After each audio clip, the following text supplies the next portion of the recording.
Please subscribe to our channel and leave a comment where you are watching in the world.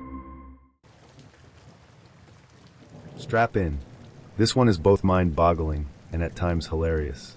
A dude I had been talking to for a while asked if I wanted to go grab a drink. It's a Tuesday and it's already kinda late, but I'm like, sure, we live somewhat near each other, so what's one drink? As I'm getting a little prettier, he asks if I can come pick him up because his car is in the shop. The bar he chose is super close to his house, so I'm hesitant but sullery. The roads are not great, it's December and freezing out, but I get over there. First thing was on me. I had been talking to two different guys with the same name. I had them marked with nicknames in my phone as Ryan 1 and Ryan 2. Ryan 1 was meh, and was already starting to drop off my radar. Ryan 2 was who I was going to go out with. So when I dialed Ryan, to tell him I'm outside, take a guess as to which one I called. That was an awkward minute telling a guy I'd never talked to on the phone that I was outside his house. Smiley face. Alright, so that blip aside, I call the correct Ryan, and he comes out. He looks like he didn't put any effort into his appearance, and I'm already starting to wonder if maybe this wasn't worth it. Then he gets in the car, and that feeling is confirmed and hard. He fucking reeks of cigarettes with a hint of beer. I'm trying not to flinch because I think maybe it's just me. I had quit smoking 6 months before, so I knew what it was like to not be able to smell what an ashtray I smelled like, but damn. We head over to the bar, and he's telling me how much prettier I am in person, how he thinks I'm really funny, and I'm still trying to get past the smell, and how he exhales a lot of air when he talks. We go to order drinks, and he orders shots. Plural. 3 to be exact. Apparently 2 are for me because he already had 1 at home, and I need to catch up. I tell him I don't really do shots, and I'm driving, so have at it. Big mistake. We got there at like 9, and that dude kept us there until closing. The whole time he keeps ordering more drinks, and is getting wasted to the point where I think I should just call him a cab and bail because what the fuck, who does this? Finally I get him along, and I'm like, okay guy, I gotta work in the morning, how about we call it a night? He says fine. We get back in the car, I drive back to his house as quickly as possible, and as soon as I pop the emergency brake, this same dude who literally makes me nauseous to the point where I feel like I can't breathe, who is completely clueless to my lack of attraction, grabs my whole fucking head and sticks his tongue straight down my throat. I gripped his wrists so hard I'm sure that I broke skin trying to back up, and he finally lets go. He backs up, eyes still closed, and goes em. He opens his eyes, smiles, and boops me on the nose. I spent the drive home frantically searching for gum in my purse because holy fuck, he tasted disgusting. And when I get there, I got one more gift from him. He sent me 3 dick pics with comments like, miss you already. So yeah, I don't even know where to begin with this story, but it was the shit, pun intended. If I don't vent here, I might scream into the void or something. I just need to get this out, because I have never in my life been on a date so catastrophically bad. Like, I've had bad dates before, who hasn't? There was the guy who talked about his ex the entire time, the dude who showed up 45 minutes late and didn't apologize, and even the one who tried to split a $12 check 80/20ths because he only had a water. But this was next level. This was the Mount Everest of bad dates. And the thing is, it all started so promisingly. Ugh, okay, let me back up. So I matched with this guy, let's call him Matt, on one of the apps. You know, the one where everyone says they're looking for something serious, but 90% of them are just there for free validation or situationships. Anyway, Matt seemed different. He had this really cute, goofy smile, said he loved dogs, important, and his profile had just the right amount of self-deprecating humor without coming across as insecure. He even spelled everything correctly in his messages, which is like finding a unicorn these days. We chatted for about a week, and our conversations were genuinely great, funny, flirty, and way less awkward than most first date preambles. The man even used punctuation. I was impressed. We decided to meet up for dinner and drinks at this trendy little gastropub downtown. You know the type, exposed brick, Edison bulbs, charcuterie boards that cost more than my phone bill. I was excited, like actually excited. That almost never happens anymore. I even shaved my legs. My legs. In late October. If that doesn't scream high hopes, I don't know what does. Fast forward to date night. He shows up on time, a miracle. Looks even better in person, another miracle. And is super polite to the waitstaff, triple miracle. I'm already mentally planning how I'm going to describe this to my friends in the group chat the next day. You guys, I think I just had the best first date of my life. Dinner goes great. Like amazing. We're laughing, we're vibing, we're doing that thing where you start leaning closer and closer across the table without even realizing it. He orders this massive burger with a side of truffle fries, and I tease him about how there's no way he's going to finish it. He grins and says, "Watch me." It's cute. Everything about him is cute. I'm already picturing us as one of those obnoxious couples who post matching Halloween costumes on Instagram. Too soon? Don't care. The man was fine. After dinner, we decide to grab a drink at a bar nearby. One drink turns into two, and by this point, I'm feeling bold. Like, let's skip the games and go make out on my couch bold. So I suggest we head back to my place. He hesitates for like half a second, just long enough for me to think, "Oh God, did I misread this?" But then he smiles and says, "Yeah, okay, let's go." Cue internal victory dance. Here's where things start to go south. Literally. We get to my apartment, and I'm feeling great.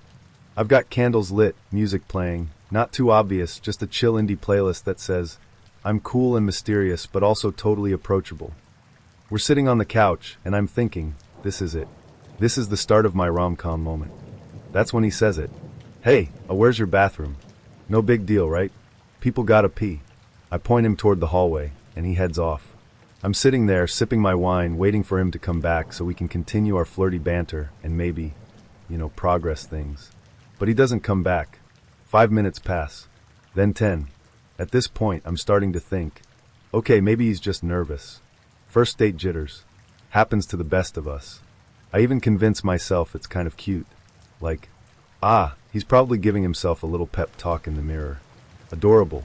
But then it's 15 minutes. And then 20 minutes. Now I'm concerned. Not because I think anything's wrong with him, but because I'm starting to feel like I might be the problem. Did I say something weird? Was my apartment too messy? It wasn't. I cleaned for this man like I was hosting the Queen of England. I'm spiraling. Finally, I hear the toilet flush. And then flush again. Y'all, when I tell you the sound of that third flush sent a chill down my spine, I knew. I just knew. Something had gone horribly wrong. He comes out of the bathroom a minute later, and he looks like he's seen a ghost. Like full-on pale, sweaty, deer-in-headlights vibes. I'm about to ask if he's okay when he blurts out, "I think I clogged your toilet." Now, I want to be clear about something. I am not a monster. I get it. Stuff happens. Toilets clog. It's not the end of the world. But the way he said it, the sheer terror in his voice. I knew this wasn't just a little clog. This was a situation. I try to play it cool. "Oh, no big deal," I say, smiling like a liar. "I've got a plunger under the sink." He doesn't move. He just stands there, looking at me with this haunted expression, like I just told him he has to perform open-heart surgery with a spork. So I sigh, get up, and go grab the plunger myself. Y'all, when I opened that bathroom door, I can't even describe the scene. It was like a crime scene. A poo crime scene. The toilet was overflowing. There was water on the floor. The smell, oh my God, the smell. I gagged. I literally gagged. I turned around, plunger in hand, and he's just standing there in the hallway, looking like a kid who got caught shoplifting. "I'm so sorry," he mumbles. "I don't know what happened." "I'll tell you what happened, Matt. You ate a burger the size of your head, chased it with 2 IPAs, and then decided to ruin my plumbing. That's what happened. Long story short, too late, I know. I spent the next 20 minutes plunging my own toilet while he stood there awkwardly, offering useless suggestions like, maybe try flushing again? Do you not see the water on the floor, Matt? By the time I finally got everything under control, I was sweaty, exhausted, and in absolutely no mood to make out with anyone. He apologized a million times, but the damage was done. I told him I wasn't feeling well, and basically shoved him out the door. The best part? He texted me the next day to say he had a great time and wanted to see me again. Like, sir, you destroyed my bathroom. You made me wade through toilet water on a first date. How do you come back from that? Anyway, that's the story of how my dream date turned into my worst nightmare. I'm still single, and my bathroom still smells weird. Thanks for listening, random internet strangers. Alright, Reddit, gather round, because I have another dating disaster story for you. At this point, I'm convinced the universe is playing some kind of sick joke on me. Like, oh, you think you're ready for love? Haha, let me just throw a few more curveballs your way. So, as usual, this all began with a guy who seemed perfect. His name was Ryan. We'd been chatting for about a week, and he suggested dinner at this super fancy restaurant downtown. You know, the kind of place with white tablecloths, waiters in suits, and menus that don't have prices on them, so you know everything costs your soul, and maybe your firstborn child. Normally, I'd be like, let's just hit a taco truck, keep it chill. But he insisted. And I thought, why not? I deserve a bougie night out. Spoiler, I did not deserve what was coming. Fast forward to date night. I spent an obscene amount of time getting ready. Hair, makeup, the whole shebang. I even wore heels, which anyone who knows me will tell you is basically a sign of the apocalypse. Ryan shows up looking amazing, like he could have stepped straight out of a GQ ad. He complimented my dress, opened the car door for me, and even made a little joke about how he hoped his tie wasn't too finance bro for my taste. Cute, right? We get to the restaurant, and it's everything you'd expect. Dim lighting, soft music, people sipping wine like they're auditioning for a rich people doing rich things commercial. I'm trying not to feel out of place because, let's be real, I'm more of a bottomless mimosas at brunch girl than a $1.60 entree girl. But Ryan is being so sweet and charming, and I'm starting to think, okay, maybe this is it. Maybe I finally found a guy who doesn't suck. And then, we're halfway through our meal. He ordered some kind of steak that was so rare I'm pretty sure it mooed when the waiter set it down. And I went for the pasta because carbs are my love language when it happens. Ryan takes a bite of his steak, and suddenly he gets this look on his face like he just realized he forgot to turn off the oven at home. His eyes go wide, he clutches his throat, and he starts making these weird choking noises. At first, I thought he was joking. Like, haha, good one, Ryan. You're pretending to choke for attention, classic first date humor. But then he starts full-on panicking, and I realize, oh my god, he's not kidding. He's actually choking. Now, I'd like to think I'm a calm, collected person in a crisis. I'm not. I'm absolutely not. My brain immediately went into full-blown chaos mode. People at nearby tables were starting to notice, and I could see the judgment in their eyes. Like, oh, look at her date making a scene. How embarrassing. Meanwhile, I'm sitting there thinking, what do I do? Do I yell for help? Do I just hit him on the back? Is that even a thing? Finally, I remember something about the Heimlich maneuver from a first aid class I took in high school. Shout out to Mrs. Peterson, wherever you are. So I jump out of my chair, run over to Ryan, and get this, YLL, I got this, in the middle of the restaurant. Because apparently in my panic, I thought I was auditioning for an action movie. I wrap my arms around him and start doing the Heimlich, which, let me tell you, is not as graceful as it looks in movies. First of all, Ryan is like 6 feet 3 inches and built like a linebacker, while I'm 5 feet 4 inches on a good day. So I'm basically hopping up and down behind him, trying to get enough leverage to squeeze his torso. Second, I don't think I was doing it right because nothing was happening. Instead, he was just making these awful wheezing noises while I grunted like I was trying to wrestle a bear. At one point, I lost my footing and almost tipped both of us over into the table next to us. This poor older couple was just trying to enjoy their lobster bisque, and suddenly, they have front row seats to what I can only describe as a physical comedy routine gone horribly wrong. Finally, after what felt like an eternity, but was probably like 30 seconds, Ryan coughs up this massive chunk of steak. It lands on the floor with an audible splat, and everyone in the restaurant collectively gasps. I'm standing there, red-faced and sweaty, while Ryan leans on the table, gasping for air like he just ran a marathon. The waiter comes over with a glass of water, and someone at another table actually starts clapping.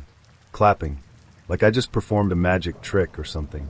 Once Ryan catches his breath, he looks up at me with tears in his eyes from the choking, not because he was touched by my heroics, and says, "Wow, that was really embarrassing." You don't say, Ryan. You don't say. The rest of the meal was awkward, to say the least. He kept apologizing, and I kept insisting it was fine, but let's be real. There's no coming back from something like that.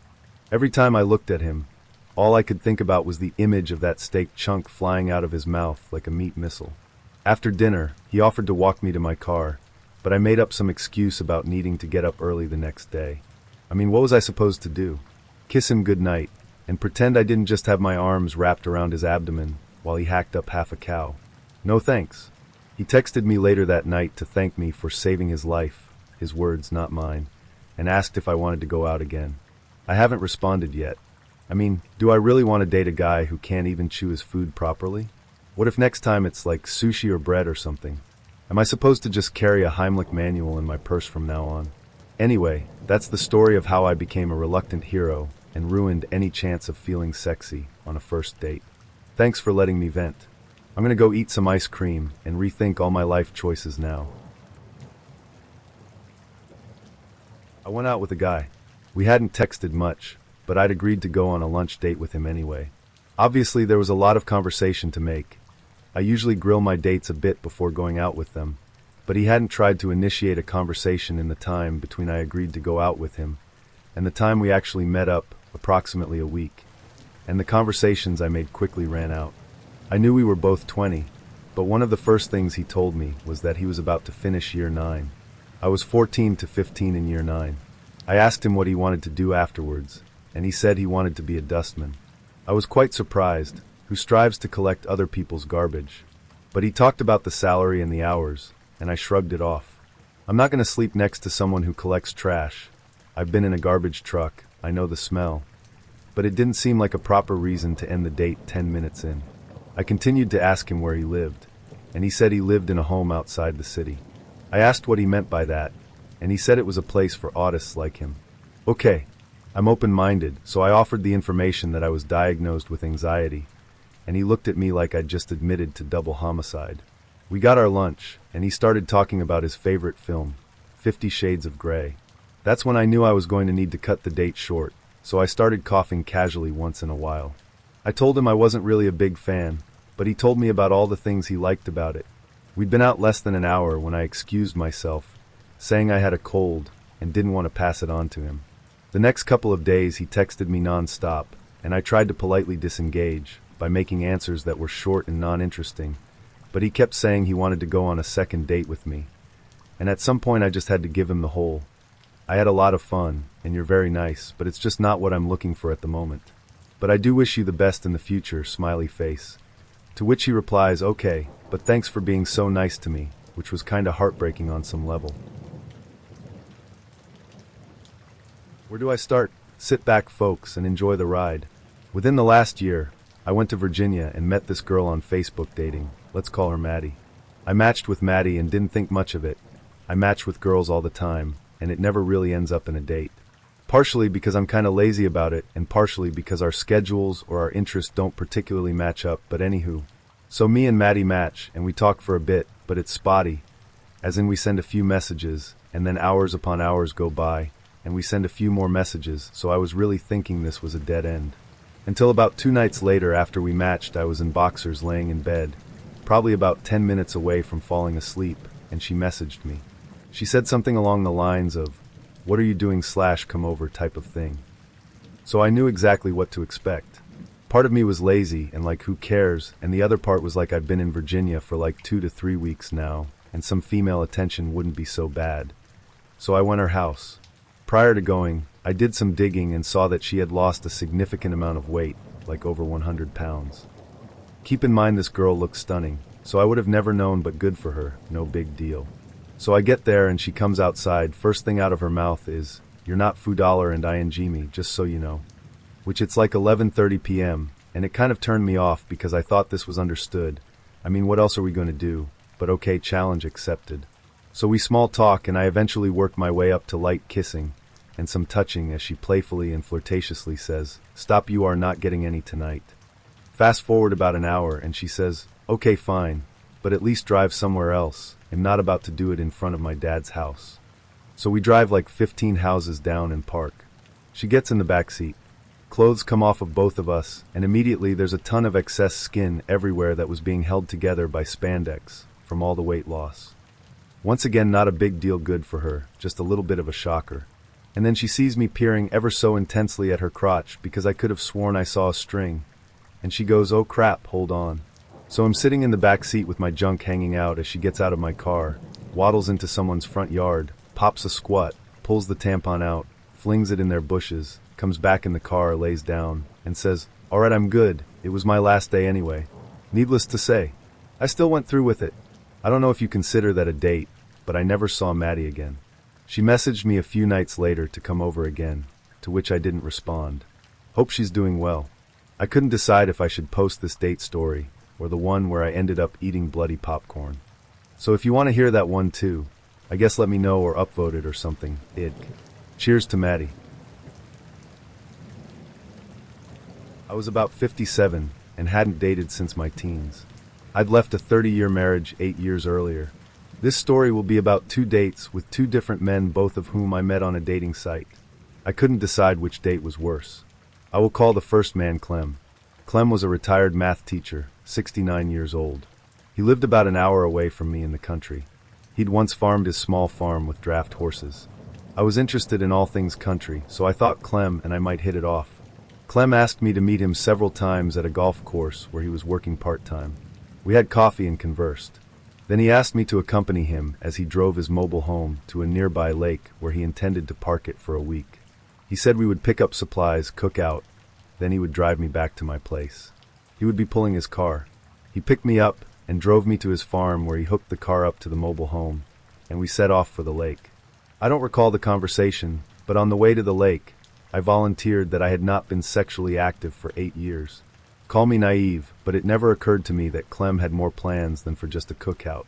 He quickly detoured the mobile home to another of his properties, a country place where he had a barn with an apartment over the top. He went into the apartment and left me sitting in his mobile home for an hour. When he returned, he canceled our trip and took me home. It took me years to figure out that Clem was up in that apartment, on the internet, hunting down an emergency piece of ass. Alex was a retired professor, about the same age as Clem. He invited me to the symphony, a grand gesture for a first date. I didn't like for internet dates to know where I lived right away, so we met on a street blocks from my apartment. Once I was in his car, he informed he had Parkinson's disease, and that he hadn't told me for fear I wouldn't go out with him. I might have. I might not have, but I felt the choice should have been mine. My heart went out to him as the evening progressed, and I watched him navigate situations like getting stuck in the door to the theater and blocking traffic due to a seizure. He needed to take medication when he felt one coming on. I thought he was brave to do things like go to the symphony. Afterwards, we went for a drink. Then he asked me to come to his house to watch some stand-up comedy shows he had taped. I said just briefly as it was late. Once inside his foyer, he handed me a wad of cash. I said, "What is that for?" He said it was to compensate me for driving my car to meet him. I said no. He pushed the money at me. I said no. We settled in to watch a comedy show. I was counting the minutes, thinking 15, 20, and then I asked him to drive me to my car. I did not get out of there until 2 a.m. Every time I asked him to drive me to my car, he said he felt a seizure coming on, and he took his medication. Then he said we had to wait for it to take effect. Then he said the medication had worn off, and he couldn't drive. This routine was recycled for hours, as he struggled to get me into his bed. Yup. He was horrible. Horrible, as in you want to throw up in your mouth a little after 2 minutes. It was a blind date set up by my boss of all people. From the moment I sat down and his first comment was about my great boobs, I knew I was in for a doozy. It went downhill from there fast. He was arrogant, sexist, rude, and loud. Made blatant sexual remarks to the server upon ordering drinks. Bragged about his salary and sports car. Made innuendo about getting me in bed later that the couple next to us could even hear. Just a complete asshole of epic proportions. Within the first 10 minutes, I suffered just long enough to give my order to our very sweet, sexually harassed server, which just happened to be the most expensive thing on the menu. By far, with a few sides, which were a la carte, and a salad. Shoot, I think I would like another glass of wine. And what the hell, let's just throw in a delicious glass of Macallan 18 at $45 a pop, for each of us, so we can toast. Romeo here is rich. I think I even know what we should have for dessert. As he finally shut up and sat there speechless, I waited about 5 minutes and smiled as I excused myself to the ladies' room, where I walked right past the entrance and without a second glance headed straight for the back door. I beelined for my car, peeled out of there like I was a Duke of Hazzard, and was home enjoying a glass of wine with a bowl of cheese popcorn balanced on my knees happily, soaking in a bubble bath 15 minutes later, which is about the time I received a phone call from Don Juan. Unfortunately, I can't tell you what Casanova had to say that night, as I deleted the voicemail without listening, but I'm betting he had at least 2 choice words for me, and they weren't happy birthday. It wasn't my birthday. However, I did stop by that restaurant on my way home from work next day to make sure our server received a gracious tip, as I figured Harvey Weinstein had probably not compensated her properly for the verbal molestation. She was very appreciative and thanked me with a surprising recap of the rest of the evening. It seems my potential suitor was rather unamused with my disappearing act, and was so disgruntled that when presented with the bill he stood up, screamed in outrage, and proceeded to throw what can only be described as a full-blown Mel Gibson hate-spewing temper tantrum, complete with red face, clenched fists, and an impetuous kick to the chair he'd been sitting in, breaking it into several pieces and unfortunately scaring the shit out of both the staff and guests. Lucky for Jackass, the restaurant's manager was the nicest guy on the planet, and when given the option between the police being called or paying for the damage, he forked over an additional $100 for the chair. As I handed our server a gracious tip on my way out, I smiled to myself. Some may say that diamonds are a girl's best friend, but I can assure you karma is priceless. Or at least worth $417, including the chair. This is an experience I had, not with my significant other, but a really good friend. Almost 10 days back, my boyfriend and I were super busy with our own lives. He, with his job and family holiday, and I, with my dramatics and a college fest. Just so it happened, I had been feeling low for quite a while. I kept myself busier than I already was. So one day, I was in Jaipur picking up costumes for the kids in my drama club. I was constantly messaging my very good friend Rohit Matolia. He knew about everything that I had been going through recently then. I told him I was heading for some restaurant for lunch. Enters surprise element. When I reached there, I found familiar face standing in front of me with a smile and a flower. I instantly forgot my weariness, recognizing it was Rohit. I walked up to him with a big smile, and as surprised as I was, I could not figure out what he was doing in Jaipur when he had to leave for South Africa the next day. He told me that since I had been in blues for past few days, on his way to Delhi to catch his flight, he took a halt at Jaipur to see me when I told him that I would be there that day. I was shocked and so full of delight. I assumed it was an impromptu plan he might have made. Little did I know, he had a pending coffee date planned for me. He took me to the coffee house where he had made reservations. And since he knows how indecisive I am, he had already placed an order on my behalf according to my usual tastes. I felt so pampered. The best thing you can do for a sad and tired person is listen to them. And that is exactly what he did.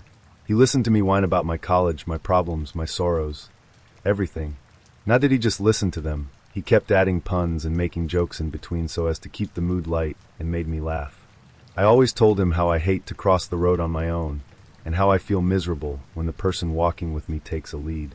He took care of everything. After all the work I had been doing then, I felt happy and so relaxed on our little date. As Trevor Wesley sings, and they say chivalry is dead. Girl, let a real man pick up the slack and treat you with respect, yeah. Rohit did full justice to the song that day. He was a perfect gentleman, making it one of the best dates I have ever had. Well, sure, I knew he is more Sanskari and Sarvgun Sampana than any other person I know, tongue sticking out, but I had never seen this side of him. I wished him bon voyage and bid goodbye as he left for Delhi and later flew off to South Africa. Rohit, you are a good person. I am lucky to be your friend with no complications in our friendship. Thank you. This really cute chick I met on Whisper, which probably was a bad idea in and of itself. We'll call her M. For those who don't know, Whisper is an anonymous confession app where you can post your confessions in your local community and possibly the world can comment and message you about them. Somehow I found multiple dates on Whisper. I'm pretty happy I left that part of my dating life in the past. Anyway, I wrote something sappy like, I wish I had someone to head to beach with, and decided to respond. She was super cute, had brown curly frizzy hair, and I was smitten. We talked for a week or so, and then scheduled a Saturday to go to the beach together. I drive to her house and pick her up. She asks me to park few houses down the street, which I do without thinking.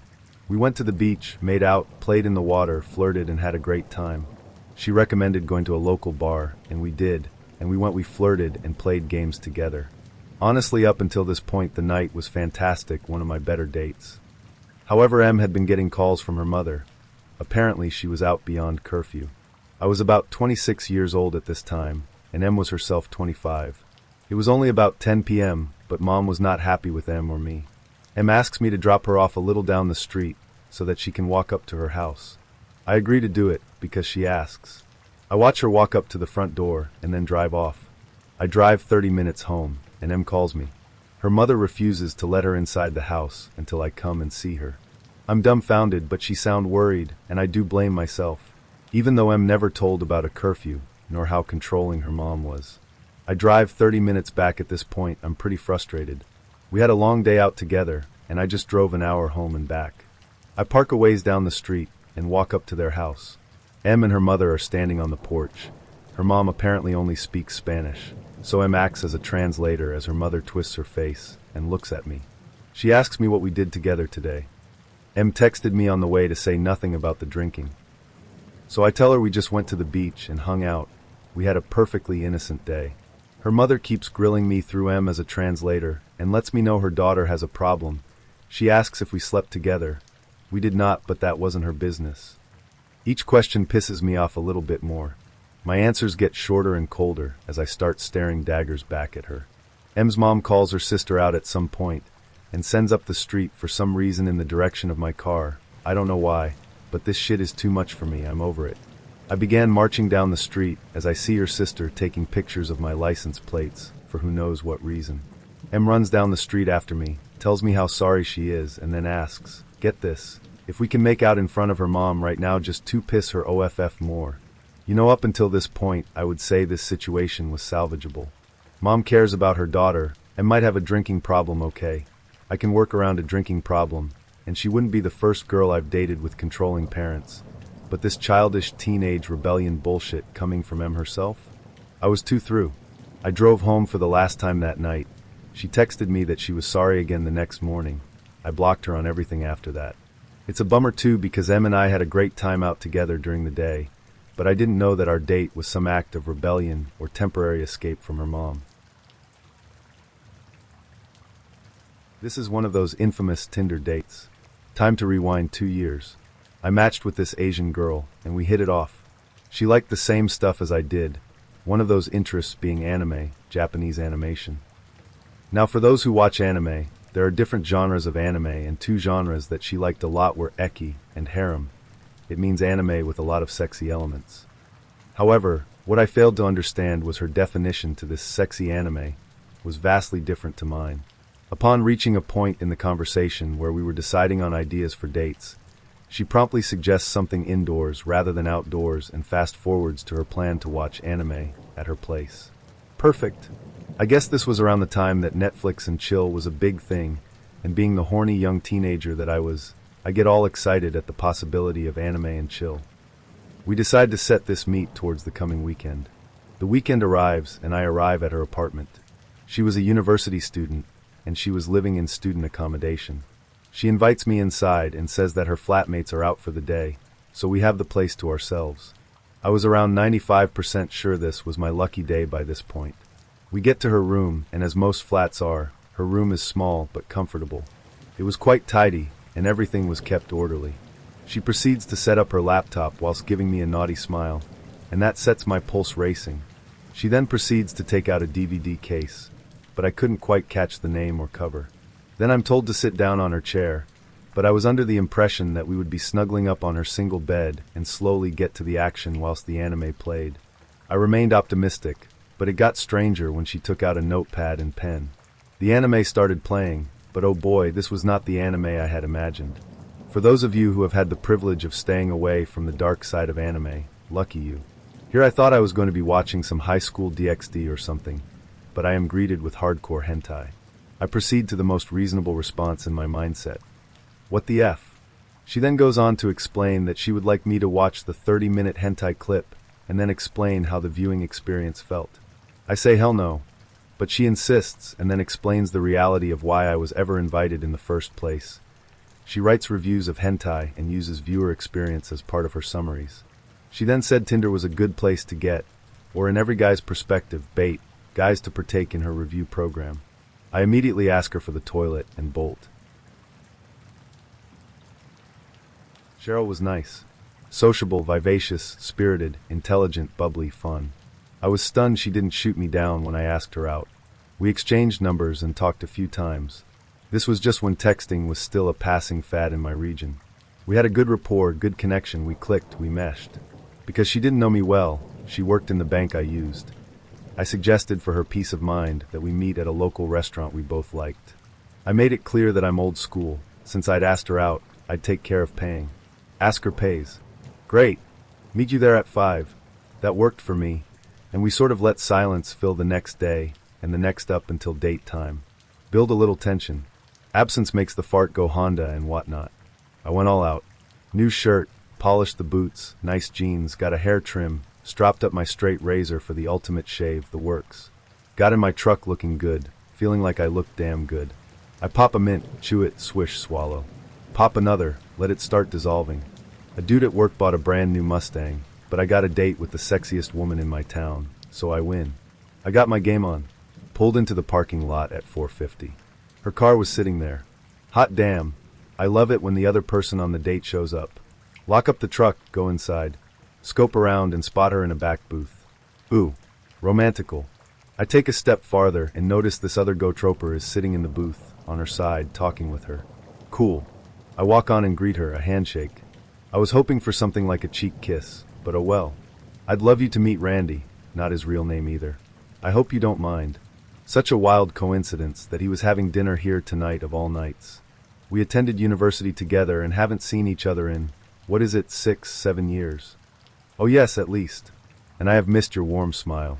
Bear in mind, gentle reader, I know that there's a great chance this was her seeing how I handled bullshit. So, I made my mind up then and there. I'm gonna just let it ride. I'm gonna be graceful about it. This is a date, but she's not my girlfriend officially, so it's cool. Easiest way to blow this would be to get possessive or territorial about this. It's a free world, she's a free woman. I'm not going to assert myself. Our connection will make itself evident. Waiter came to take our drink orders. He slid in alongside us and ordered with us. Cool. It's a Coke, no big. We exchanged a nice little convo over our drinks, and when the waiter arrived, Randy asked Cheryl to advise him on what was good, what she liked. He ordered, then she ordered, then I ordered.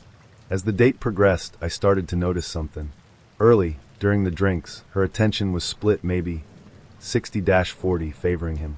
However, as the date progressed further, she started spending less time with her head facing forward and a lot more with her head turned to the side, toward him.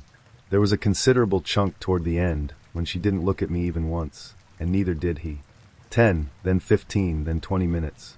Laser focus on each other. You ever feel like the world is a black tie wedding, and you're wearing a Led Zeppelin t-shirt and ratty Levi's? The waiter had brought the check. I palmed it and excused myself to the washroom. They hardly noticed. Not terribly surprised by that. I paid. $98.56, dinner x3. I'd intended, after dinner, to go see a movie with her. I handed the waiter the $50 I'd intended to blow for the flick and left. Thank the goddesses for liquor stores that are open late, so pathetic losers like me can buy Crown Royal and Grey Goose after hours. Straight 50 to 50 isn't the most sophisticated cocktail, but it's efficient for the task at hand. She left me a voicemail a couple days later, letting me know that she and Randy were going to rekindle their romance. Later this year, they'll celebrate their 7th wedding anniversary. Yay! Very hot but innocent girl in college decides she wants to have a date and get frisky. Even goes so far as to tell me beforehand that she wants to do some oral, though she's inexperienced. No problem, nothing like learning on the job. We have a little date, make out a bunch, go back to my place. She's a little awkward at making out and being sexy, even to the point of clumsiness. She's caressing my face in the car to the point where she is covering my eyes sometimes. She's down to her panties, holy shit, friends. Her body was perfect, but won't let those come off. Well, oral on her is going to be tough like that, but I'm not going to pressure her. We can just make out, and whatever she wants can happen. Some hand stuff over the panties, and she's enjoying it, I'm enjoying it, and I think at this point my boxers have come off. She climbs up, still clad in panties, and starts riding and moaning.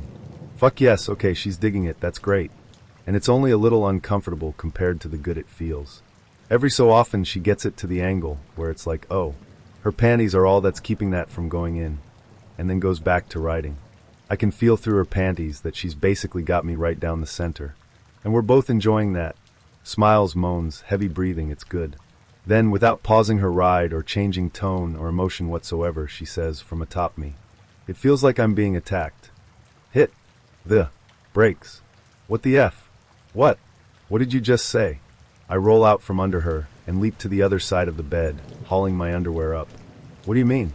I've asked for consent every step of the way and made sure everything was okay after we started. If you don't want this, we didn't and don't have to do this. I'll take you home and won't touch you again if you don't want this, that's okay. She assured me that she did give consent and that she did want to be there. To this day I have no idea why she said attacked. I asked my way through every possible angle of consent to see where I might have misstepped or what boundary I might have crossed.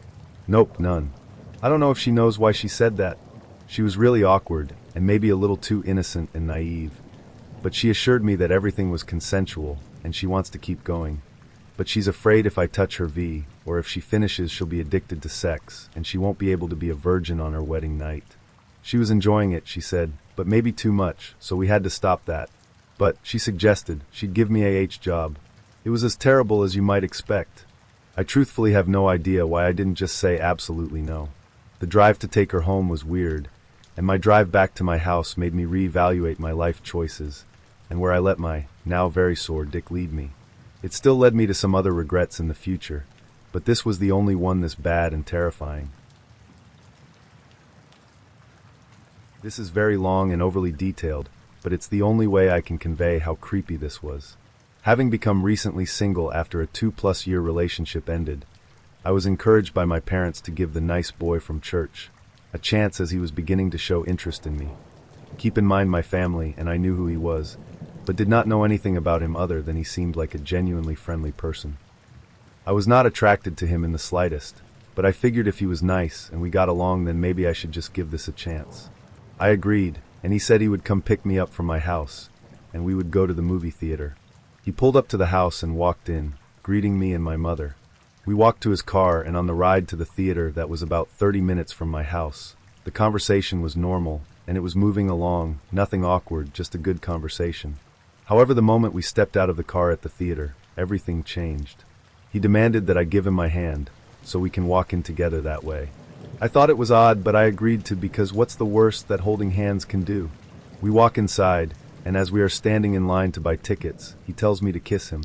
I tell him absolutely not. I don't even really know him, and our date just begun.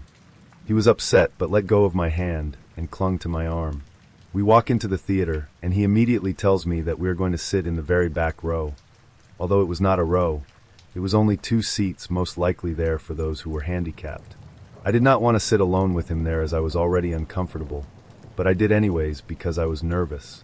The movie came on, and his hands creeped behind me, attempting to go on the inside down the back of my pants to touch my butt. I pushed his hands away, but then he moved them up over my shoulders, letting his hand dangle close to my breasts. I was so disgusted, I got up and told him to stop. A few minutes later, he gets up and tells me to follow him. He stops in the back of the theater and goes in for a kiss, grabbing my face violently, and I tell him no, and I went to sit back down. These gross little shenanigans continued throughout the movie. Keep in mind, I had no cell phone at this time, so I couldn't call my mom or anyone to come pick me up. After the movie finished and we walked back to the car, it was just beginning to get dark, and I asked him to drive me home.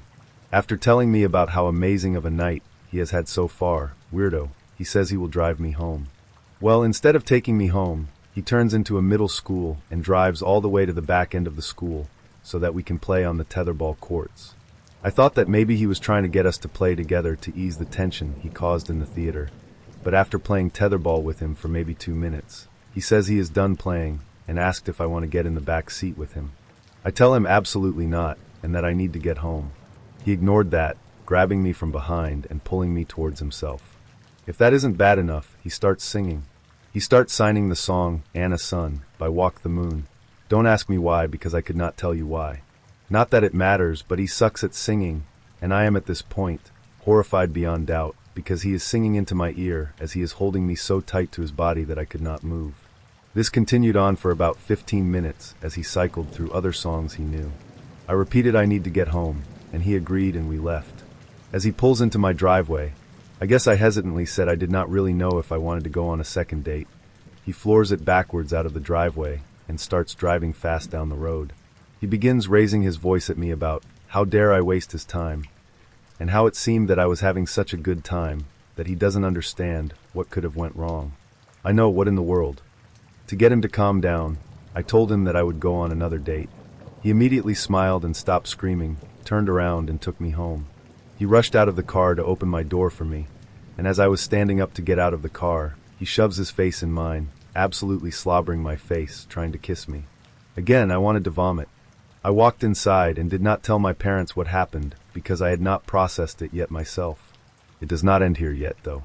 The next day, I had not heard from this guy until it was around 9 p.m. I checked my phone to see a message from him telling me that he is outside and to come out so that he can apologize to me for the night before. I stepped outside, not telling my parents because I guess I was dumb, and saw no one. It was pitch black out. I did not see him nor his car.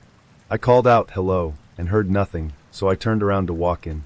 As I walked away, I heard a whistle. I called out for an answer, but I got another whistle, and it was coming from behind a row of pine trees. I got very scared and began walking in, but he ran out from behind the trees to me and hugged me. He told me that he parked the car down the road and that he has something to show me in the back seat.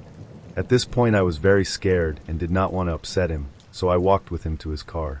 He opened the back doors and I went to the back seat and he crawled in too. He pulled out a picture that he had drawn of me and asked me what I thought of it. I lied and said I loved it, but I was incredibly uncomfortable.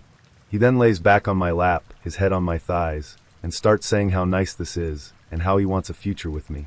He then sits up, takes his shoes off, puts his feet on my legs, and asks me if I think he has big feet. Side note, his feet smelled like vinegar and I wanted to throw up. I was unbelievably uncomfortable and scared about what he was planning to do next, so I sternly told him to drive me back home now. He listened to me and drove me home, which surprised me. He again slobbered my face and said goodnight, acting as if his behavior is completely normal. He texted me for a few days after this, but I never responded. To my surprise, he gave up and I have not heard from him since. I know this entire story made not an ounce of sense, but this is exactly what happened and how he behaved. Why are people so creepy? I was also young, about 17 years old, so I did not handle this the way I should have either. I was very lucky he wasn't violent. Usually I don't mind bad dates, and I don't even mind crazy dates, but there is still one date failure that hurts. I met this girl on Bumble. Her profile was really sparse. There were only 2 selfie pictures and both looked somehow weird. But when we messaged, we found out that we had a similar background, and after 30 minutes of messaging, we decided on a date on the next day. I didn't even know what she was doing, and she only had some minimal information about me. I had low expectations, but I liked going out, and the meeting was at my favorite bar. When I met her in real life, I was shocked. The pictures didn't do her any justice. She looked gorgeous, was tall, had a beautiful smile, and was extremely kind and intelligent. She was working in education for young children, writing poems, and spent her youth at the same places as me. I was extremely confident and at my best this day. She was constantly laughing at my jokes and obviously enjoyed any minute with me. We talked the whole night until they kicked us out at 4 a.m. The time flew by so fast, I couldn't believe how late it was when we got out. I gave her a hug after the date when before her bus arrived, but I felt that maybe I should have kissed her. I went happy home and couldn't believe how lucky I was to spend such a great evening with this wonderful human being. The next day I wrote her, and she wrote me that she had a great time as well, and we planned the second date. I thought that this time I would definitely give her a kiss when the moment is right. The second date was a disaster. We planned on going to a small market close to a castle, but when we met it was raining heavily. I picked her off of the nearest train station, and we walked together, but then I went the wrong way, and we spent 30 minutes walking through a sketchy area. I became confused and nervous, and after we finally arrived I realized that this was a really bad place for early dating. We barely had time to talk, walked confused through a place which was overcrowded, obviously pre-corona, and I lost my confidence and was stuttering and behaving like someone who has never been outside. Later on we went to a bar, and I was telling her the most boring stuff about work which probably would have even bored my colleagues. Even after all of this, she was still kind and gave me a chance. But in the end I urged her to dance with me on the street, which she obviously didn't like, and which made her uncomfortable. Then exactly the exact moment the bus arrived, I stopped her and tried to kiss her in the cringiest way. Not only did she miss the bus, because of me she also felt really uncomfortable and rejected my kiss attempt, which was really out of place. I felt like shot for 2 days, and I wrote her a long message and apologized for my behavior. She wrote me back a long message, and told me among many things that I am a kind and wonderful man, but that she didn't feel the chemistry. I totally managed to both a perfect first date with the worst second date I can imagine, and I still cringe about my behavior and my decisions that day. Had I been more relaxed and casual like I usually am, and as confident as on the first date, this could have been a wonderful start to a promising relationship. But I don't regret it at all. Because of this experience, I learned to be much more relaxed on dates, and this led to a wonderful relationship a couple months later. Another story to add: blind date with a doctor. He had said he finds dating hard as women lead him on, and then ghost him when they realize he works shifts. About 20 minutes into proper conversation, after an hour of waiting to be served at the bar, I realize I'm feeling zero chemistry. No, maybe absolutely nothing there. He wasn't bad looking or had a horrible personality to that point. I just felt nada and didn't want to lead him on. So I said to him I was enjoying his company and appreciated him meeting up with me in London. It was a 40-minute commute for us both. But I wasn't feeling anything romantic and didn't want to lead him on. But we got along fine, and as we had both traveled, I said I was happy to have a few drinks and chat as we had friends in common, and it would be nice to get along as friends. His response: "Oh, thank goodness, I was thinking the same." We stay at the bar alternating who is buying drinks, just soft drinks, and each order our own snacks. Body language and distance clearly in the acquaintance zone. It was pleasant. I start feeling funny, and know I have a migraine coming, and explain I need to leave and why. He says okay, but the second we get outside, he grabs my hand in a vice-like grip and insists on a riverside walk and starts literally dragging me along. I try and pull away, and even though we're in a crowded area, no one intervenes, but after I start saying I need to go, a few people stare. He then grabs me by the shoulders and turns me to face a street performer who is miming about us being on a date and in love, and the guy then stands behind me and holds me in place by resting his arms around my shoulders. He was super tall, with his arms practically choking me in a headlock, but could be construed as a hug to surrounding people. I bend one of his fingers back and escape to the station, and he's following me saying it's okay, I'm just reacting badly because of the migraine, and shouting to bystanders he's a doctor and looking after me. Literally as he's shouting that, a woman in front of me collapses, and a group of us go over to help her out. He is at that point nowhere to be found. Anyway, ambulance arrives and carts her off within probably 10 to 15 minutes. I look around, I don't see him, and I'm pissed he ran off rather than help, which doctors are obliged to do in the UK, and ironically her condition was his specialty. But relived, he's gone. As I enter the station and get on the downwards escalator, he reappears and stands on the step in front facing me, and gets really close, like his face an inch away from mine, saying he's going to see me home. I insist I'm good on my own. He does not need to do an hour round trip, and then his own commute. I sit down on the step and cover my face with my hands to get him out of my space. He still didn't get the hint. I got to the stage where I was literally shouting, "No, leave me alone," and he was playing the "I'm a doctor and she's crazy because she's migraining" card. Finally, my medication kicks in with its glorious side effect, and I deliberately puke at him. He threatens to sue me for dry cleaning costs as his trousers got some splatter, but he finally left. He told mutual friends we were dating, and I was seeing him next week. I shared my version, including me texting him to never contact me again. Apparently the guys thought I was mean by rejecting him. They are no longer my friends. I had a girl that I used to work with call me years later after building some sexual tension while we're working together. But she had a boyfriend at the time, first red flag, then a month after she dumped him she called me for a date. She kept telling me how I was special and something that she really wanted and had been wanting you for a long time. 6 months, and she decides to go through my computer and all of my messages and proceeds to take everything out of context, and after her invasion of my privacy, I decided to break it off. The only smart thing I did in this relationship. But then I got lonely, and so did she, and she thought it would be fun to be friends with benefits, and so did I. Justin was complete honesty, and if we were seeing anyone else to be upfront about it, and since we were having unprotected sex, if we had sex with anyone else it would be safe. She proceeds to start seeing someone that she deliberately told me wasn't a threat and didn't tell me about. And the day that I called her after the date, she lied to me, and then eventually broke down and said they had sex, unprotected sex to boot. I didn't take this well, and she seemed very concerned about how I was taking it. We met up later, and she was telling me how hurt she was feeling the whole time, joking with the guy she cheated on me with about how she had a sore throat from him, F her face. Yes, I know I've lost track of how many red flags too.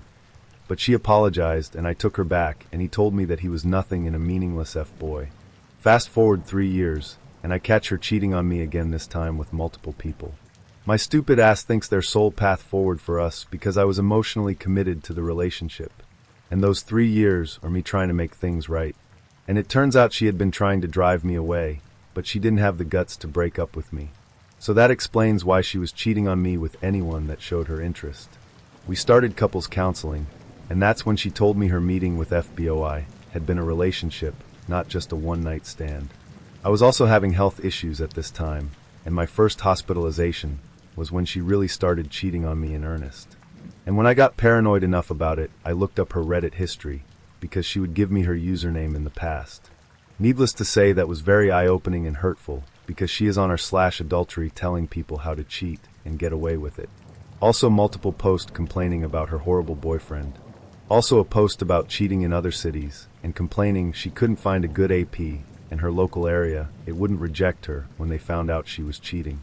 I confronted her with the information on cheating and her Reddit posts, and she hid her history and got mad at me for invading her privacy.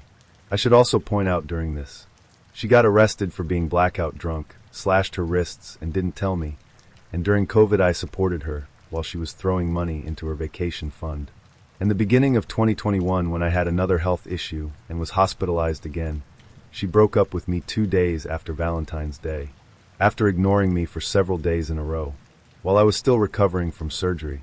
During this relationship, I kept trying to make moves to get us closer physically and emotionally, because it was a long-distance relationship, about an hour drive. So I was choosing jobs that were between her and I so I could eventually move towards her, and I wasn't taking the opportunities near where I lived because I wanted to be with her. There was more, including lying about a lot of things and taking advantage at me and my support, including lying to me about how much things cost so she could pocket some extra cash for drugs, when she wasn't just blowing her drug dealer. So I wasted 6 years of my life, crippled my career, and put my kids through hell because they liked her too, even though in private she talked about how my children were a burden. And yes, I understand that I was stupid during all of this. But the kicker was when she finally grew enough of the spine to break up with me. She blamed every bad day she had had on me, which ignored her poor decisions, alcoholism, self-harm, and constantly seeking attention from other men. I had built my life around the relationship because I loved her and I thought she was my future.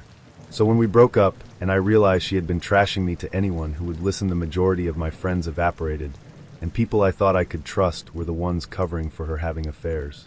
And I ended up checking myself into a crisis ward about a month later, as I was having a hard time recovering from the pain of my surgeries and the isolation. And the worst part is we still have a mutual friend occasionally tells me how much she still lies about it, so she doesn't look like a bad person, which was also her excuse for lying to me for all those years. She also likely staking my Reddit post. So Emily, I hope you see this and realize you're a horrible person, and I never want to see you again. You also deserve all the pain you bring on yourself. Honestly not proud of this. Using a throwaway because I feel like a piece of shit about it. Also, the whole experience was terrible, so this one is going to be a long one. Started talking to a girl on a dating app. Things were going okay.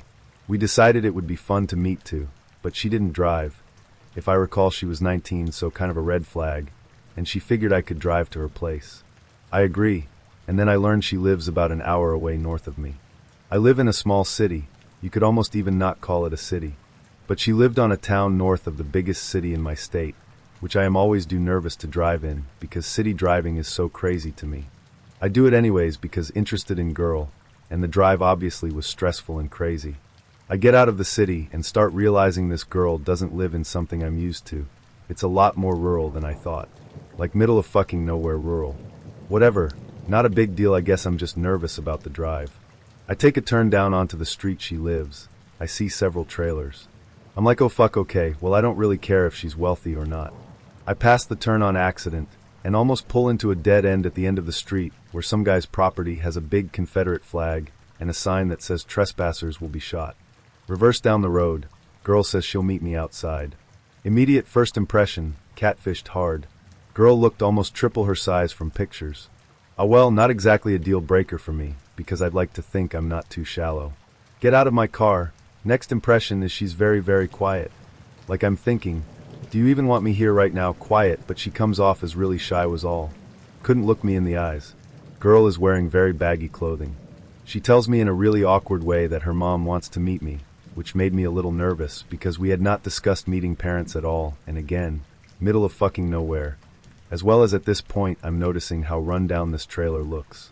I agree, and follow her inside, and try not to fall into her home's stairs which has fallen apart, and had a plank of wood laid across it to step on. I'm basically kind of scared that I'm getting like lured into someone's house to be attacked or some shit, but trying not to be mean.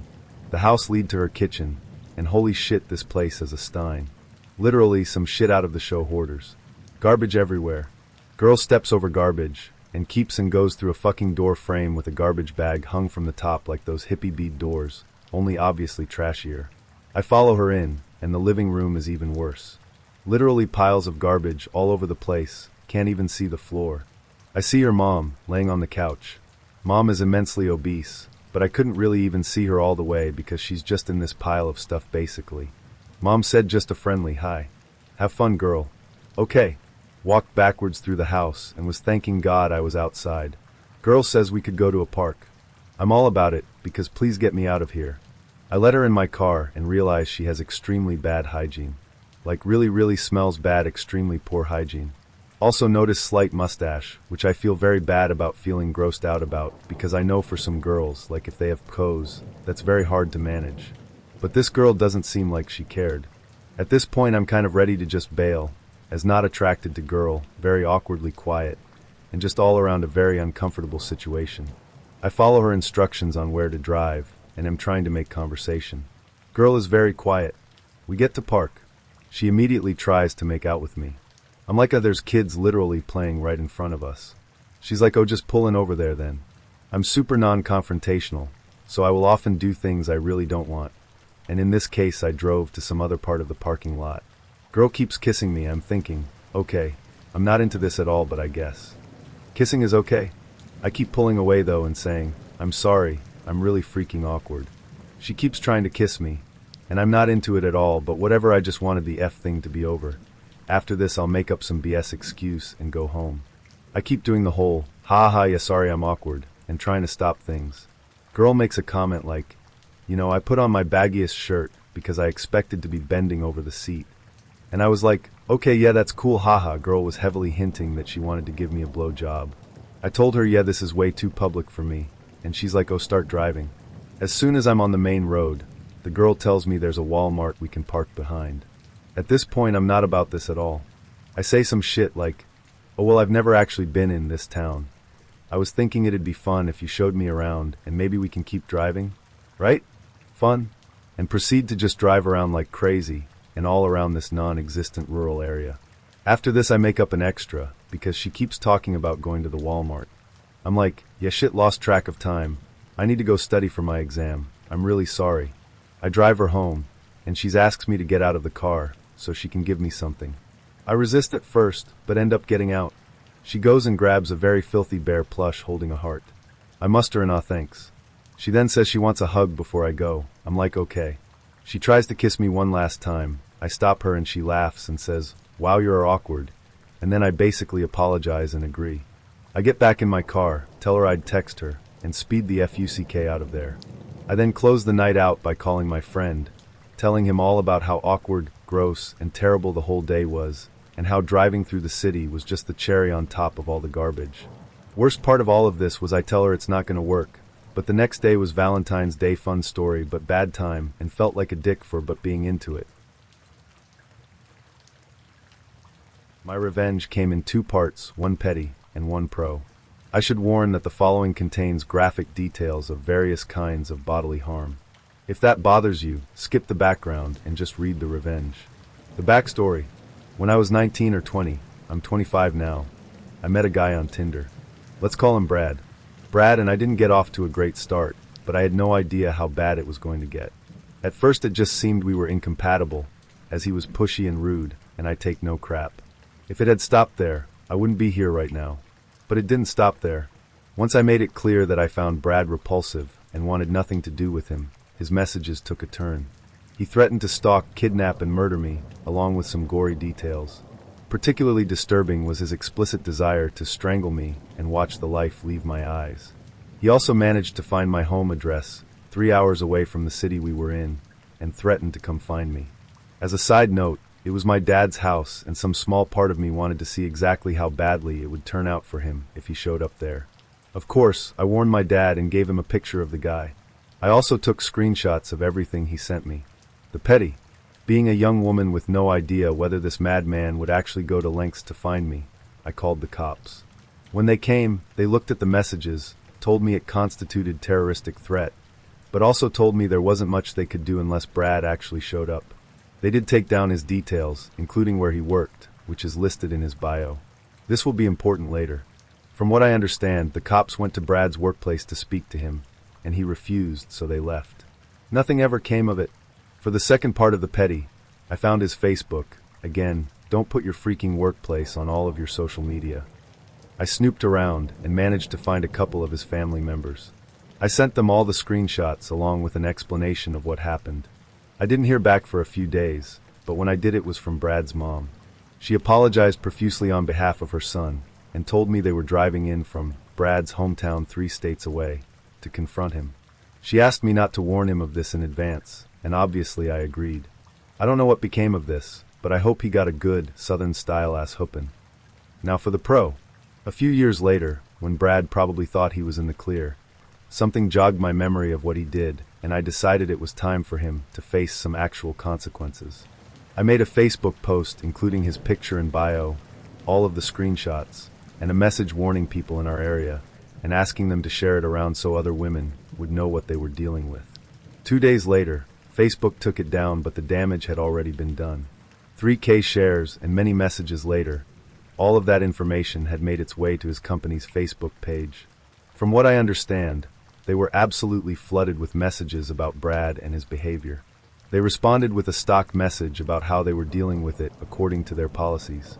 This was disheartening, as I assumed they were just going to blow it off. By this point, Brad had been working for them for at least 4 years. However, I soon learned this was not the case. Several women from his company messaged me to thank me for coming forward and exposing the kind of person they were working with. It was through one of these women that I found out what happened to good old Brad. He was called into a meeting with his boss, HR, and the CEO of the company. As a side note, this is a multinational company, and the CEO is a woman. They did not take the situation lightly. Within 2 days of posting on Facebook, Brad had been fired and escorted off the premises by armed security. In the end, Brad got what he deserved, and now he has a massive blank spot on his resume, as this company was his first job out of college, and he can no longer get a letter of recommendation from them. As far as what became of him, I don't know. I never heard from him again, though I did get a message from his grandma telling me that what I was doing is illegal, LOL. I was 17 when this happened. He had told me he was 19. It's also not illegal in my state. I met him through a friend of mine. I saw him on her friend's Snapchat story while I was using her phone, asked for his snap, and he added me back, the whole process. I disclosed that I was 17, and he said he was fine with it seeing as he had just turned 19. Anyway, we talked for a few days, and I learned that he lived not too far away from me, worked at a mall nearby, and that we had a lot in common. We planned our date for a Tuesday, which was strange, and he drove me to a theater that's about 40 minutes from my house and an hour from his. Where I live there are 2 much closer theaters, so this was pretty weird. We get there, and I ask him if we can get snacks. He says no, that he plans to go to dinner afterwards. I noticed as he bought the tickets that they were only $12 for both of us combined, but it didn't really matter at the time. That we saw a movie I had really no interest in seeing, but I guess it was alright. He tried to do the old arm around the shoulders trick, which I quickly shut down and asked him politely not to do again. He seemed alright and apologetic. Anyway, we leave the theater, and he asks where I would like to eat. I say Chili's. So we go to Chili's. I, at the time, had been working at McDonald's and was very excited when I got a notification on my phone as we drove that said my first paycheck had been deposited into my account. So I stupidly said out loud, "Just got paid." That was my downfall. We get there, and the first thing he immediately does is order 4 appetizers, and to my horror, orders a drink, and when the waitress cards him, he hands her a horizontal ID. I don't know if other states are the same, but but in mine you get a vertical ID until you're 21 and a horizontal one when you're older than 21. I asked him if that was a fake ID, and he just said no. I'm 23. I used to be a real pushover kind of girl. Also, the time was nearing 11, and I was worried my parents would have been mad at me if I called them to pick me up, seeing as the restaurant was a good 30 minutes from my house. I was also scared that he would get angry or violent if I tried to leave, so I didn't try. He gets his drink and orders 2 more throughout the night, on top of a steak, a bunch of sides, and of course 2 desserts. All I had was a burger that I didn't even finish because I was so nervous that I was on a date with an adult 6 years older than I who'd also been drinking. Anyway, the waitress comes around and she nicely hands him the bill and says, "When you're ready." Without hesitation he grabs it, hands it to me with a smile, and says, "You got this, right?" I didn't even know what to do. I was so meek and easily manipulated that I just put my card in the billfold. I left a $7 tip for the woman, so the bill came out to about $87. We got in the car, he drove me home, tried to give me a kiss, and said, "Let's do this again." I blocked his number as I walked down my driveway. Flash forward to this past summer when I was 18, at the shopping mall he worked at with my friends. Due to some injuries in my legs, I had gained a little bit of weight, but nothing major. We were in the store he worked at, which is a pretty big store. I had forgotten he had worked there until I saw his smug ass, and it was clear he remembered me. He came up to us with a shit-eating grin and asked us if there was anything he could help us with. We didn't need help, just looking around, but he made sure to say to me, "Wow, you've fluffed out since the last time I've seen you. You look good." Now, I'm a curvy girl. I get this sort of thing a lot. But on top of the bill, the drinking, the lying, and the creepiness that he thought a date with a 17-year-old was acceptable, I had had it. I just smiled politely at him, asked my friends if they wanted to go to another store, and as we left I called the store and demanded to speak to the manager. I was pretending to sob, saying how he had made fun of my body, acted poorly to my friends and I, that I would never be stepping foot in the store again, and that I wanted corporate's number to lodge a complaint for harassment. You know, the typical over-exaggerated bullshit. I didn't throw in any sexual harassment terms, because I'm not going to accuse anyone of being something like that, but I was making a scene. I lodged a complaint with 5 different department leaders at the corporate call center, and told them I felt uncomfortable shopping in any of their stores ever again, because of the treatment I had been subjected to, blah blah blah.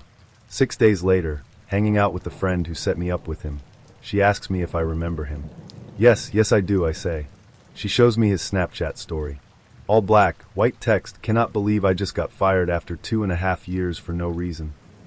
Turns out his company was an at-will employer. They didn't even have to give him a reason for firing him. He probably doesn't even know it was me. Well, he might now, but that's fine. He was working his way through film school and had to pick up an overnight job at a fast food place to make ends meet. For context, my family is in a very fortunate position financially, and I would describe myself as upper middle class. This story happened a few years ago when I was at university.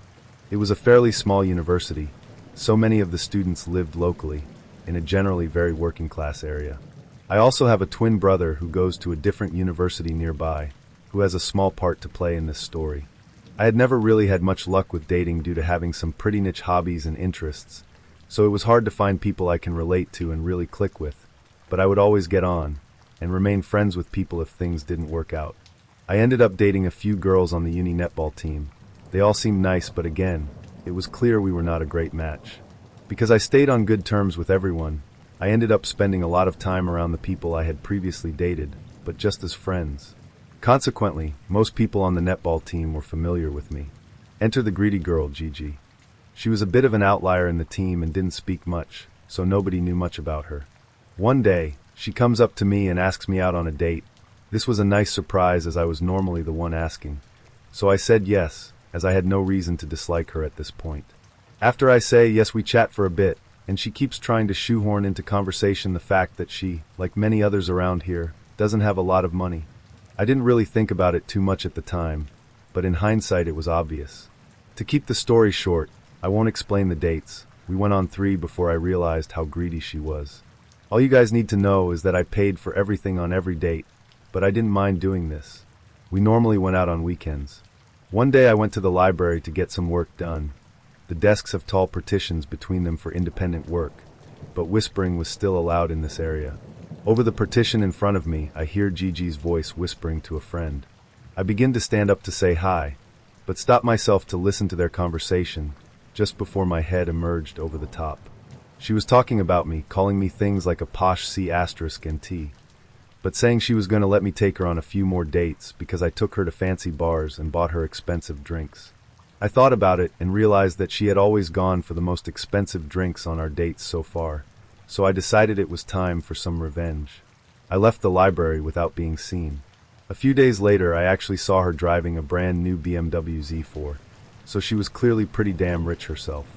The best and fanciest bar in this town was owned by my best friend and her family. It was a small bar, but very high-end, with some of the drinks being over 15 pounds for a very small drink. Therefore, not many of the students went in, but if you were invited there on a date, it was a special one. I spoke to my friend, whose family owned the bar, and got her in on my plan for revenge, ensuring she would have my back if things went wrong.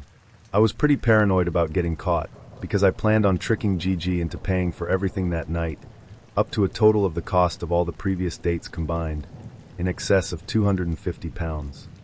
To cover my tracks, I asked my twin brother if he wanted to go out with my friends to the pub, telling him my plan, and that I would give him some money if he went out dressed like me and with his hair styled the same. I also told him to take plenty of pictures with my friends, so I had an alibi. The night of the date came around. The bar was busy, but we managed to get a table. I immediately lied to her, saying I had forgotten my card, but if she paid I could transfer her the money later. She agreed. I had done this for real on the second date, and paid her back as soon as I got home, so she knew I was reliable. I told her to stay sat down and save the table, while I went and ordered drinks and the biggest and fanciest tapas plate on the menu from the bar. My friend, pretending she didn't know me as agreed, served me the drinks.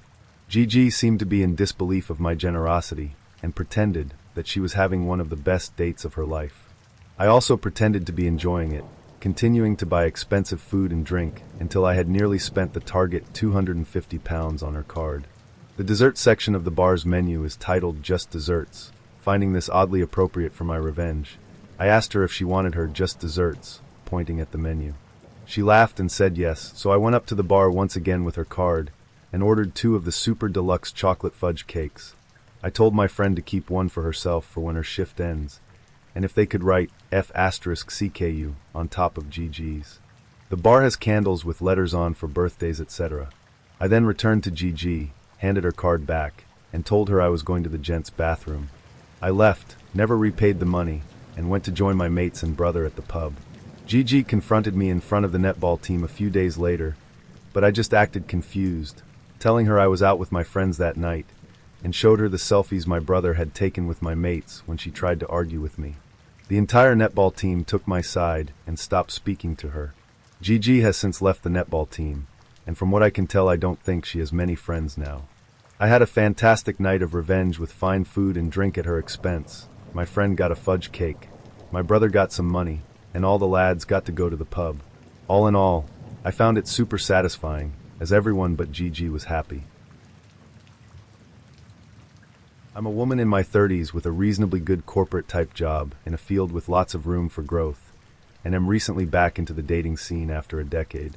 I'm kind of a would-be a 10 if she lost 30 pounds looking girl, beautiful face if a bit chubby, but I never have issues getting a date.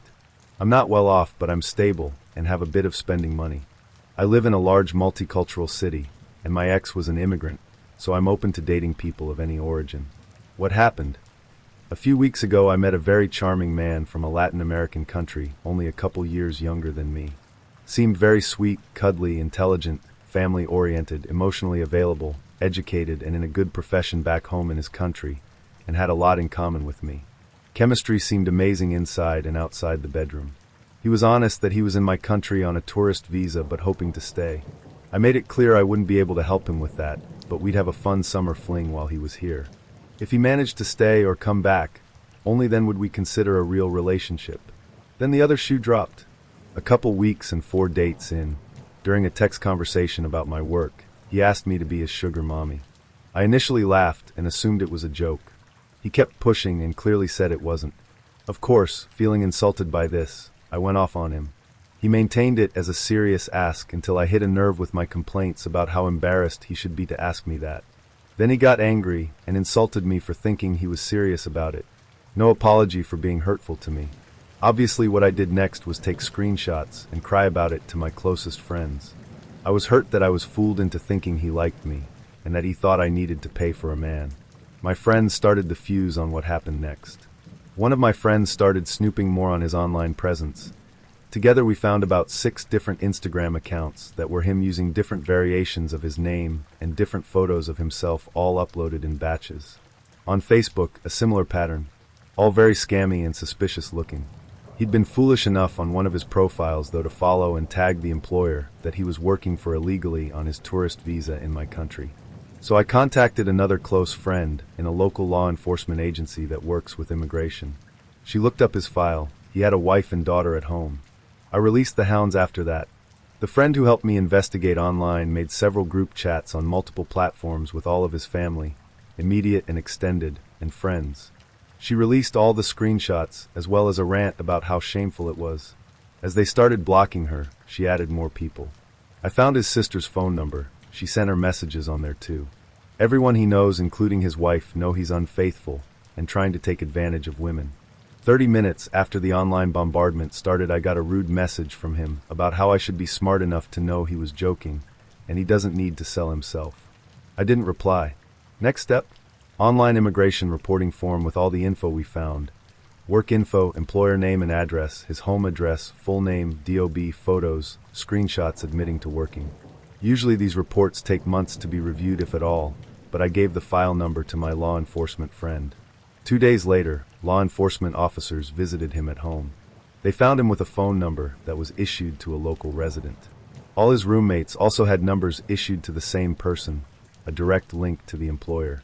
He received a caution for trying to scam me, a no-contact order, and a flag on his immigration file that, based on his country of origin, will likely mean he can never return, as well as a strict warning to not work without authorization. His roommates also received warnings. His employer received a visit next. They found significant proof that they'd been employing him illegally, as well as multiple other people. Their investigation is still ongoing, but so far they are likely to receive tens of thousands in fines or possible jail time. The guy isn't getting deported because the government would have to pay for it, and proceedings take longer than his remaining visa time, but he's now upgraded from a flagged file to a multi-year ban on re-entry to my country. If he bothers me again, though, he will be deported as well. Hope he enjoys going back to his angry wife and the ridicule from everyone he knows. See ya again, never.